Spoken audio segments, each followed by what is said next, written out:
Welcome to this week's Stampin' Fun Friday.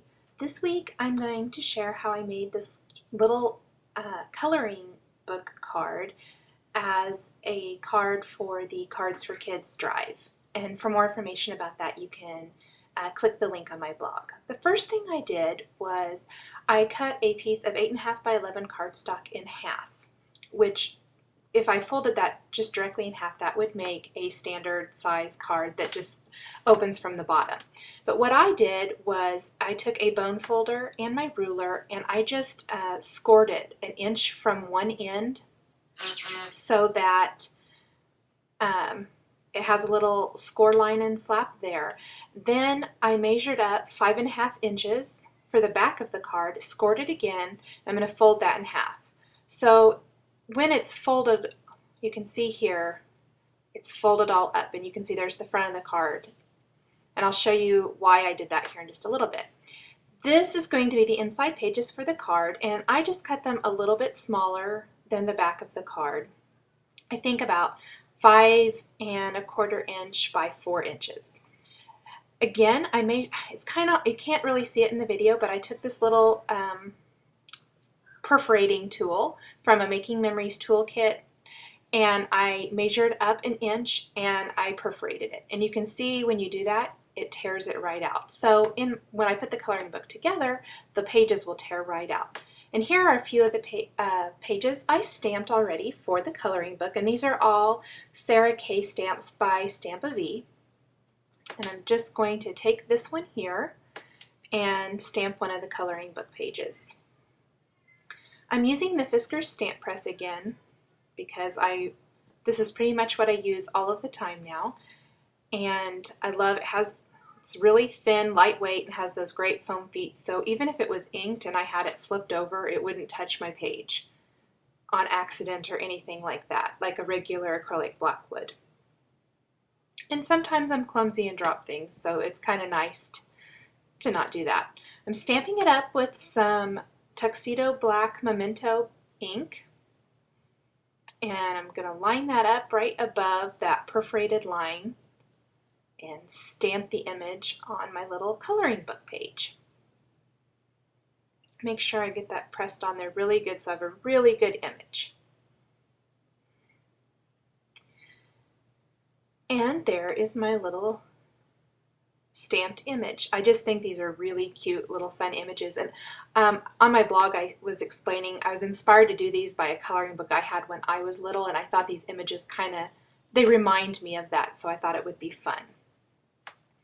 For the outside of my card, I'm going to stamp the background. I just felt it was going to be a little bit plain, so I'm taking this graphic background from Hero Arts. I've been using this one a ton. You've probably seen it in some of my other projects. And I inked it up with some tumbled glass distress ink. And I'm just going to press the front of my card right onto there. Make sure that I get it covered really well. Just going to smooth around all the edges and perfectly stamped. And it just adds a nice little touch to the card. And there are my coloring book pages. I've slipped inside and I've punched holes with my my crocodile rather. And now I'm speeding through this because it's not very interesting, and I'm going to do a video on this next week. I'm using some Spellbinders dies to die cut a label from the white cardstock, and then I embossed the image with Sizzix Big Shot embossing pads and tools and stuff, and now I'm die cutting the scallop circle. This is going to be the front of my card. So there's what that looks like. And I just threaded some jute string through the holes at the bottom to tie it together and added a button. Now I'm coloring with my Copic markers, and the colors I listed are all listed on my blog, and I've linked to each of the colors I've used as well. And I just sped through this just because it is a little bit time consuming, but this gives you the idea of how I colored it. I wanted her to have blonde hair, and so I'm just kind of adding a little bit darker color in here so it's not so flat.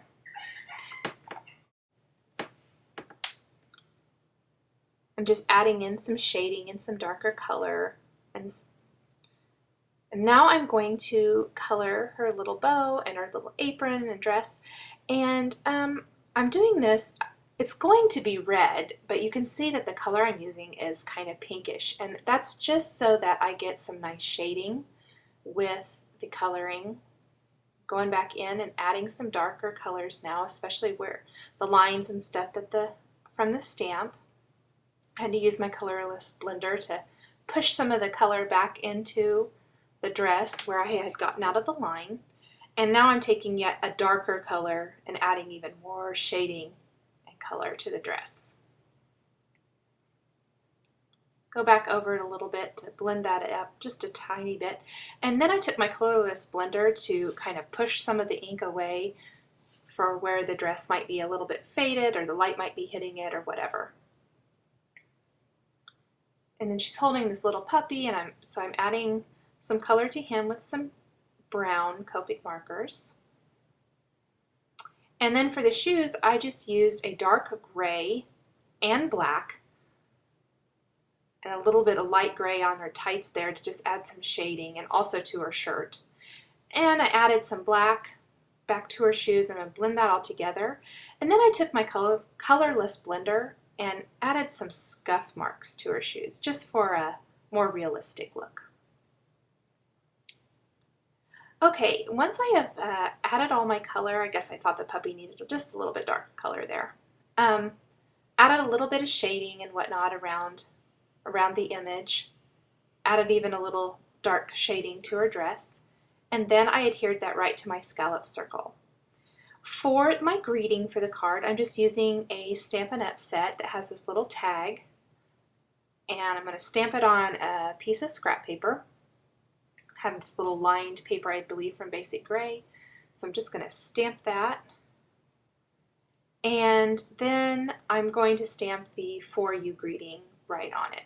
And I ended up having to do it several times. I guess I didn't get it quite straight, so I had to use the Stamp-A-Majig.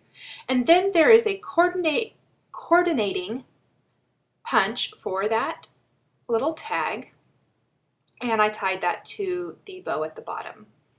Now I'm going to take these flourish stamps from Hero Arts, and this is where the Fiskars stamp press comes in super handy. I'm kind of just laying them out on my card to see how I like them best. And once I have them lined up exactly like I want them, you can take the stamp press, push it down there on the stamps, and lift it up,